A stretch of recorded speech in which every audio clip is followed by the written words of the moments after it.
이 시간 우리 김예주 양나오 여러분에게 하나님의 말씀을 봉독해 드리겠습니다.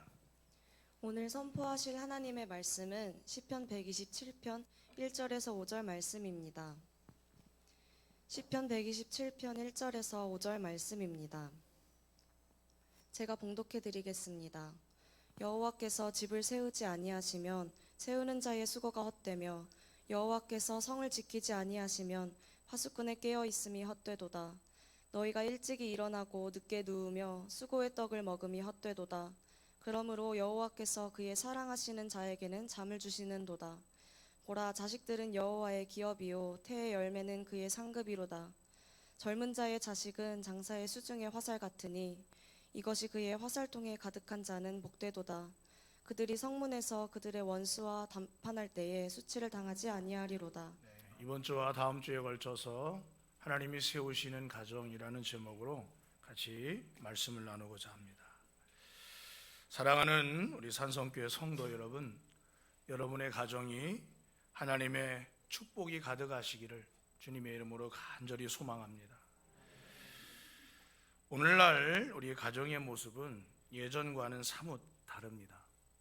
3대가 함께하는 이런 복작복작한 그런 가정의 모습, 함께 주거니 받거니 얘기를 나누면서 저녁 식사를 하는 이런 오붓한 그런 TV 드라마와 같은 그런 가정의 모습이 TV 드라마에 연출이 되면은 시청자들이 그거 비현실적인 설정이라면서 방송국에다가 항의를 한다고 합니다. 요즘에 어디 그런 가정이 있느냐? 가족 간의 애틋함과는 별개로 서로 떨어져 각자 사는 삶이 편하다는 생각을 하는 사람들이 점점 많아지고 있어요. 그래서 핵가족도 아닌 나홀로 가구가 급격히 늘어나고 있다고 합니다. 학업과 일자리 때문에 수도권으로 인구가 몰리는 이런 수도권 집중 현상이 생기고, 그로 인해 상경한 청년들로부터 이런저런 이유로 비혼을 선언한 이들도 점점 늘어나고 있어요. 여기에 우리나라도 초고령 사회로 진입하고 있어서 홀로 사는 노인들이 그만큼 많아질 수밖에 없는 인구 구조를 가지고 있다고 통계청이 발표했습니다. 자식의 돌봄이 없이 그래서 자립해야 하는 노년 가구도 점점 많아지고 있습니다. 이와 같은 가족의 끊어짐은 우울증 문제, 고독사 문제 등 사회적인 문제로도 나타나게 되고 있음을 우리는 종종 뉴스를 통해서 접할 수가 있습니다. 최근에는 한 지자체가 독거노인을 위한 위급한 상황을 알려주고 또 독거노인을 방지하기 위한 돌봄 로봇을 보급하기로 결정했다는 뉴스도 보았습니다. 이런 점에서 다가올 멀지 않은 미래에는 사람과 사람, 즉 사람과 사람이 가족이 되는 관계가 아닌 인공지능을 탑재한 로봇이 인생의 반려자 노릇을 할 날도 멀지 않았다고 전문가들은 예견하고 있습니다.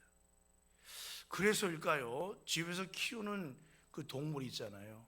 개나 고양이나. 옛날에는 애완묘 뭐 이렇게 이야기를 했는데 요즘에는 그렇게 얘기 안 하죠. 뭐라고 얘기하죠? 반려견이라고 합니다. 평생을 함께 살아가는 그런 어떤 존재라는 거예요. 한편으로는 내가 동물에 대해서 뭔가 나쁘게 보는 것이 아니라 얼마나 사람과의 관계 속에서 함께하는 동행하는 삶에 대하여 그렇게도 어려워져서 짐승을, 동물을 반려견으로 생각할까 하는, 어찌 보면 가족 분화의 안타까운 단면처럼 느껴지기도 합니다. 그렇지만 오늘 우리는 가족을 이루고 살고 있기에 하나님께서 주시는 말씀을 통해 가족과 가족이 함께하는 가정의 이 소중함을 오늘 다시 한번 일깨우고 여러분이 하나님 앞에 기도할 수 있기를 주의 이름으로 간절히 권면합니다. 여러분, 가족이란 어쩌면 가장 가깝고 밀접한 관계입니다. 그렇기 때문에 어쩌면 가장 친밀할 수도 있고 또 어쩌면 가장 갈등이 많은 관계일 수도 있는 것이죠. 예전에 삼성의 이병철 회장이 죽기 전에 한 말이 있어요.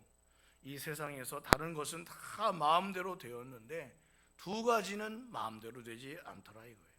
하나는 골프고 하나는 자식이다. 그런 얘기를 했습니다. 중요하면서도 마음대로 안 되는 것, 이게 자녀와의 관계고 부부와의 관계고 또 형제와 자매와의 관계인 것입니다. 가족의 문제는 하루아침에 일어나지 않으며 또 하루아침에 고쳐지지도 않습니다. 그래서 무엇보다도 가정에 필요한 것은 뭐냐? 하나님의 은혜예요. 하나님의 은혜, 하나님의 돌보심, 하나님의 지켜주심이 필요한 것입니다. 그렇다면 하나님께서 주시는 복을 받는 가정이 어떻게 하면 그 복을 누리면서 살 수 있는 가정이 될 수 있을까? 오늘 본문을 통해 세 가지로 함께 말씀을 생각해 보고자 합니다. 첫 번째로는 하나님은 인생의 수고로움을 가정을 통해서 쉼을 얻게 하신다 하는 거예요. 우리의 가정이 어떤 가정이 되어야 할까요? 가정은 일단 따뜻한 곳이 되어야 합니다. 그 따뜻함이 자녀들의 마음을 녹이는 거예요. 그 따뜻함이 일터에서 지친 우리의 피곤을 녹이는 것입니다. 양해하시기 바랍니다. 저는 어렸을 때 저희 집이, 지금은 안 그렇지만은 아궁이가 있는 부엌이 있는 집에서 자랐어요. 저 사진을 보니까 어쩌면 우리 부엌하고 똑같은지, 솥뚜껑이 두 개가 있고 하나는 작은 솥이에요. 작은 솥은 뭐 하는 거예요? 네? 에이, 안 살아보셨구나. 국 같은 거를 끓이는 거죠. 그리고 좀 더러운 솥 하나는 뭘 끓이는 거냐? 소죽을 끓이는 거예요. 소죽. 그 다음에 깨끗한 솥은 뭐 하는 데냐? 밥 하는 데죠. 이 아궁이가 저렇게 세 개가 있었어요. 세 개가. 여러분도 대부분 그런 집에서 사셨죠? 아니군요. 여러분은 좋은 집에서 사셨군요. 네. 저는 어렸을 때 초등학교 때까지만 해도 저런 집에서 살았습니다. 어머니가 해주는 누룽지가 그렇게 맛있었는데, 이 방바닥은 뭐겠습니까? 당연히 아궁이가 있으면 방바닥은 구들장이죠. 구들장. 판판한 돌들이 방바닥 속에 다 들어가 있어 그것을 데워가지고 마치 그 돌이 온기를 내는 그런 구들장에서 살았습니다. 방바닥 중 가장 따뜻한 곳, 아니 뜨거운 것이 있다면 그것은 이제 아랫목이죠. 아랫목. 그리고 저 윗목은 조금 같은 방이라도 달라요. 그래서 아랫목에서 자는 사람은 누구예요? 집안의 어른들이죠. 윗목에서 자는 사람은 누구예요? 네? 며느리입니다. 불행하게도 그랬던 적이 있어요. 저는 집안의 장남이라 이 증조 할머님이 품고 아랫목에서 재웠습니다. 가족이 오순도순 방 안에 모여 이 아랫목에는 항상 이렇게 담요가 깔아져 있어요. 그러면 그 속에다 손을 녹이고 투하라가 다 가족들이 모여서 고구마도 까먹고, 그랬던 오순도순 복닥복닥 그렇게 살았습니다. 보통은 2대, 많으면 3대, 어쩌면 4대까지. 그때 우리의 삶은 편리하진 않았어요. 불편한 게 많았습니다. 상도 부엌에서 들여와서 마루까지 왔다가 마루를 올라와서 문지방을 넘어 갖다 놔야지 돼요. 조금 편리한 집은 부엌에서 안방으로 통하는 문이 또 있기도 했죠. 화장실이 불편했어요. 목욕 가는 것이 불편했고, 저도 화장실을 가려면 마당을 건너가야 했어요. 그래서 밤에는 절대 화장실을 안 갑니다. 이유지가 내 유지냐 그럴 것 같아가지고 절대로 밤에는 화장실을 안 가요. 그렇게 불편했어요. 목욕하는 것이 불편하고 잠자리가 불편하고, 지금 생각해보면 그 어떻게 살았을까 싶은 것입니다. 바짝바짝 붙어 자야 했으니까요. 그렇지만 참 나름대로 가족이라고 하는 따뜻한 품이 항상 우리를 녹이는 뭔가가 있었어요. 가족이라는 바운더리 안에서 서로 돕고 서로 위하면서 그렇게 살았습니다. 동생은 형의 옷을 물려 입었어도 그래도 그 옷이 좋았고, 형이라는 우선순위에 짜증이 날 때도 있었지만 그럼에도 그 형을 열심히 쫓아다녔습니다.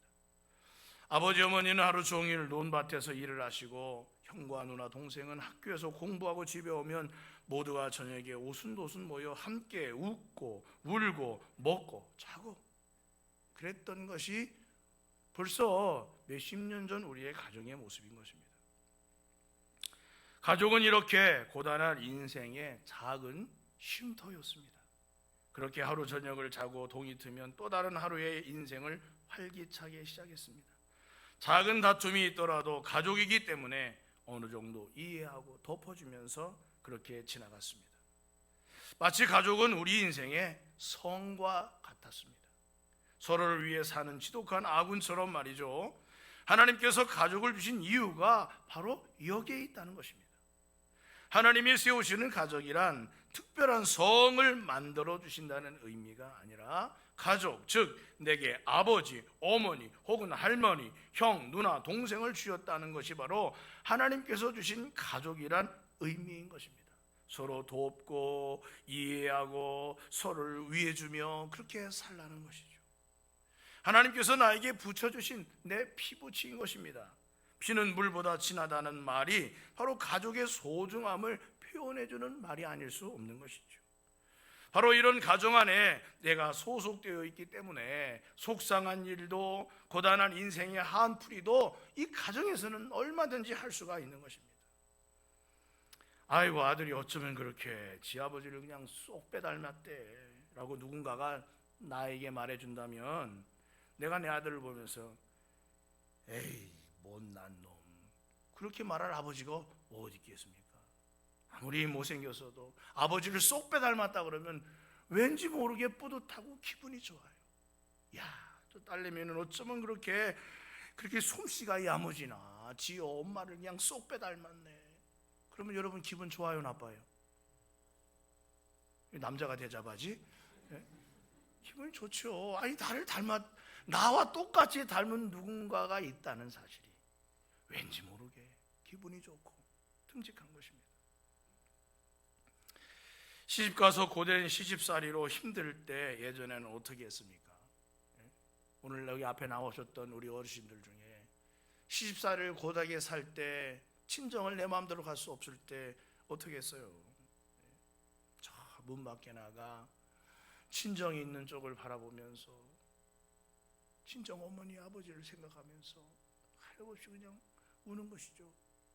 어머니 아버지, 집에 가고 싶어요. 집에 가고 싶어요. 그랬던 때가 있었어요. 지금 그러는 사람은 뭐 별반 없겠죠.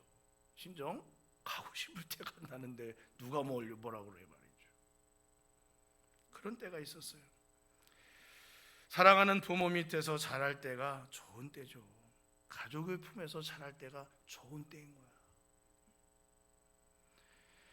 예수님은 일찍 요셉 아버지를 여의고 마리아 홀어머니 밑에서 자라셨어요. 그러다가 30세 되던 해 메시아로서의 공생애를 시작하시면서 예수님이 자신의 가정을 돌볼 시간이 많지 않았습니다.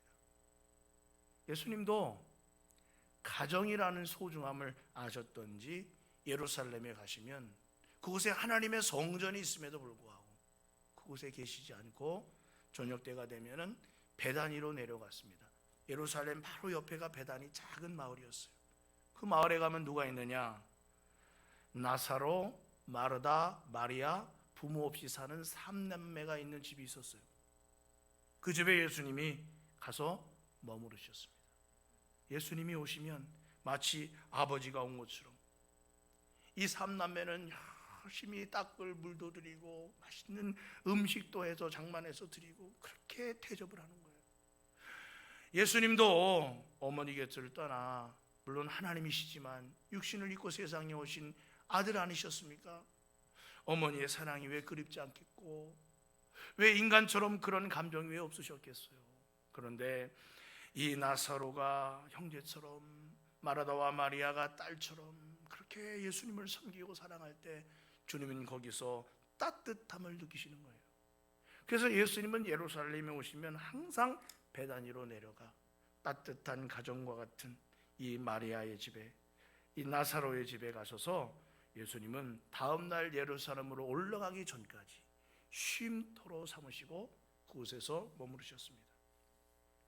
사랑하는 성도 여러분, 가정은 여러분에게 하나님께서 세워주시는 쉼터인 것입니다. 세상 속의 오아시스와 같다는 말입니다. 여러분의 가정이 모두의 가족 구성원에게 쉼터가 될 수 있기를 주의 이름으로 간절히 축복합니다. 둘째로, 사람들은 열심히 일해야 먹고 산다고 생각하지만 하나님은 잘 쉬어야 제대로 살 수 있다라고 여기시는 분이에요. 예수님 하신 말씀 중에 우리에게 위로와 힘이 되는 말씀이 있죠. 마태복음 11장 28절에 있는 말씀인데, 수고하고 무거운 짐진 자들아 다 내게로 오라. 내가 너희를 쉬게 하리라. 나는 마음이 온유하고 겸손하니 나의 멍에를 메고 내게 배우라. 그리하면 너희 마음이 쉼을 얻으리니 이는 내 멍에는 쉽고 내 짐은 가벼움이라. 그렇게 말씀하셨어요.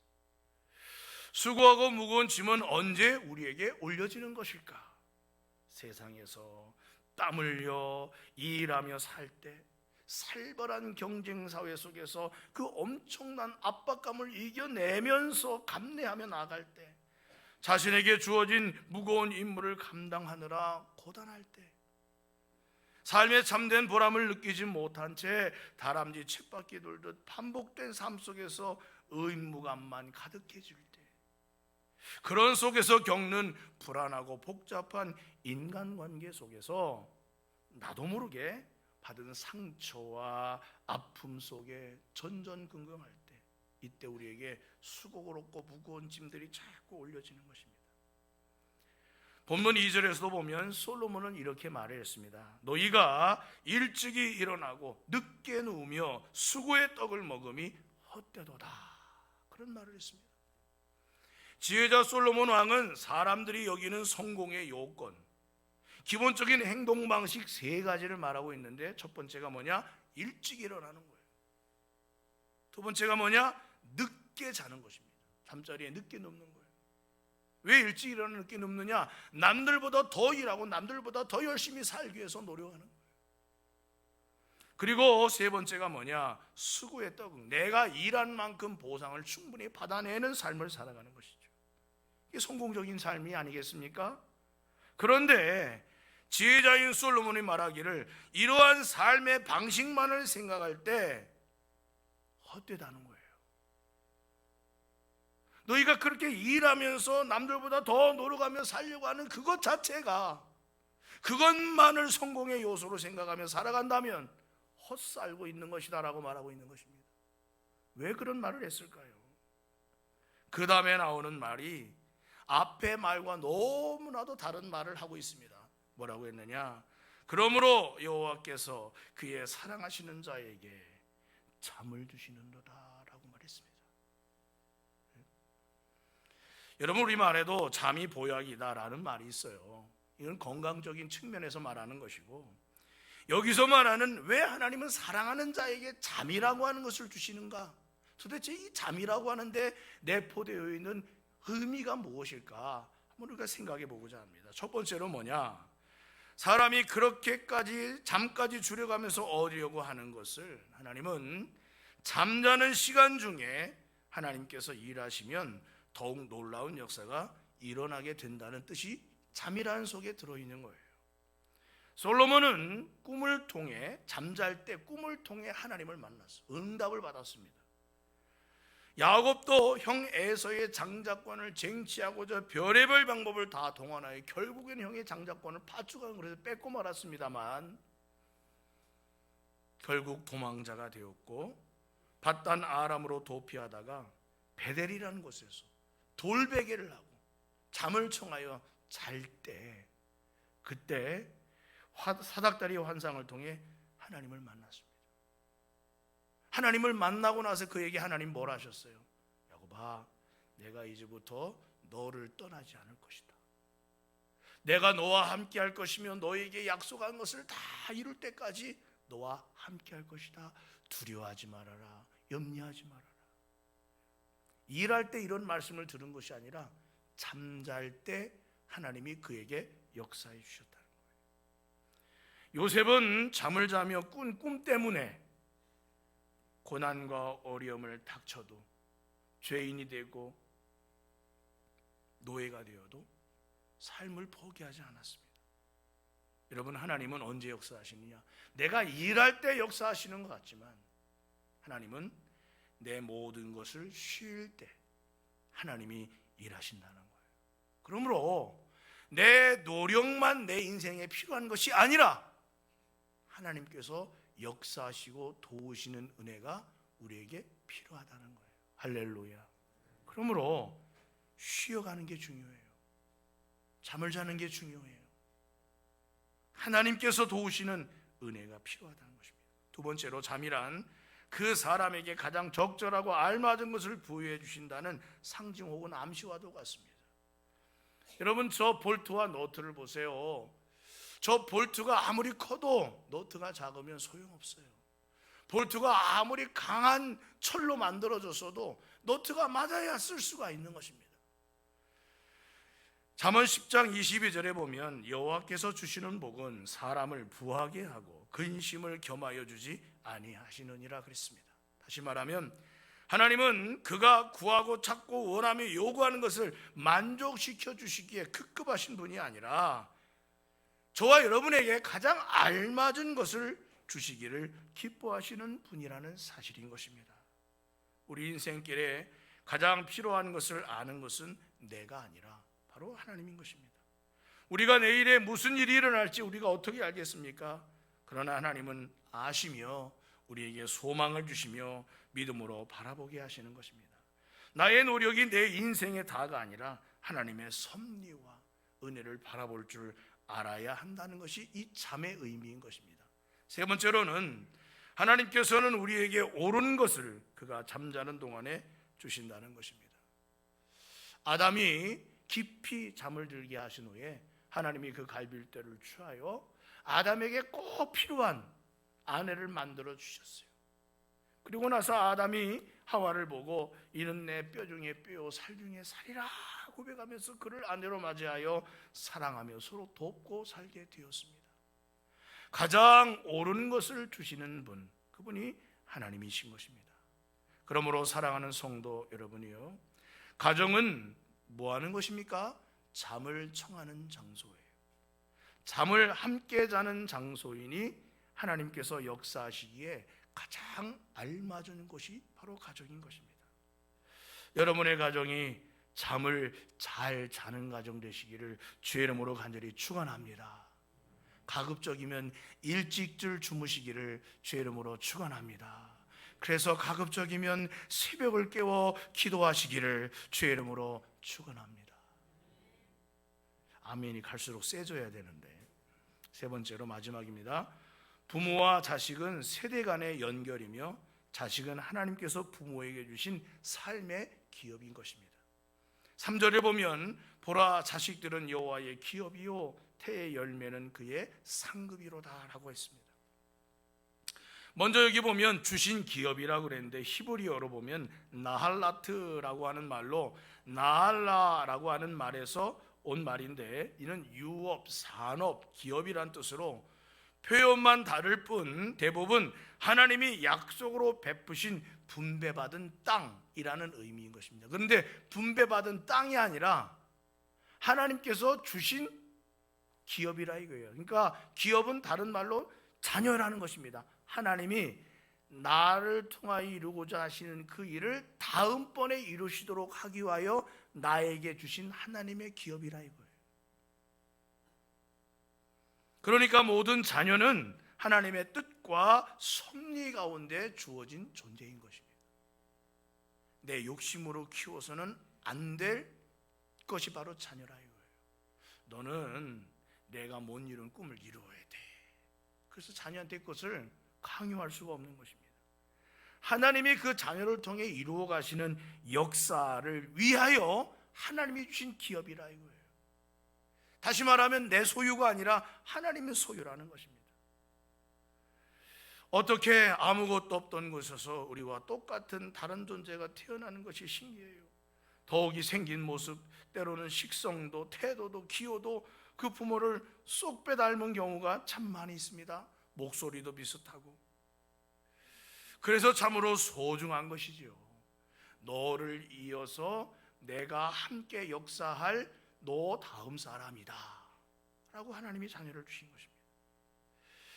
태의 열매는 그의 상급이로다 그랬습니다. 하나님께서 우리에게 주시는 인생의 귀한 상이라는 거예요. 축복이라는 이야기인 것입니다.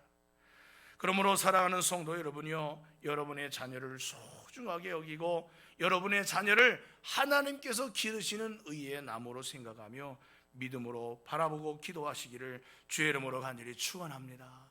우리의 자녀들에게는 내 속에 있는 DNA가 자녀들에게 가 있어요. 그런데 그것만 있는 게 아니라 하나님이 주시는 DNA가 또 그 자녀에게 가 있다는 것을 우리가 잊지 말아야 한다는 것입니다. 방정환 선생님이 어린이라는 말을 썼어요. 근데 이 어린이라는 말은 아이, 얼라, 어린아, 어린놈, 애놈, 애새끼 이런 말로 어린 아이들을 불렀습니다만, 이 어린이라고 하는 말은 아직 어엿한 어른이 아닌 조금 부족한, 그러나 인격적인 주체로 인정되는 이라는 뜻을 가지고 있어요. 그리고 뒤에 이라고 붙이는 것은 아이를 존중하여 붙이는 뒷어미라고 합니다. 그러니까 어린이라는 말은 나쁜 말이 아니라 아이를 최대한 존중해서 불러주는 말이라, 그렇게 방정환 선생님이 부르기 시작한 것입니다. 예수님도 어린아이들을 소중하게 여기셨습니다. 많은 사역 중에 예수님께 달려오는 어린아이들을 보고 제자들이 야 너희들은 말 좀 비켜라 라고 말할 때 제자들을 꾸중하시며 어린아이들이 나한테 오는 것을 금하지 말라 하시며 그들을 품에 안으시고 그들에게 축복을 베풀어 주셨습니다. 그러므로 부모는 하나님께서 우리에게 상으로 주신 자녀를 올바르게 잘 교육시켜야 하는 것입니다.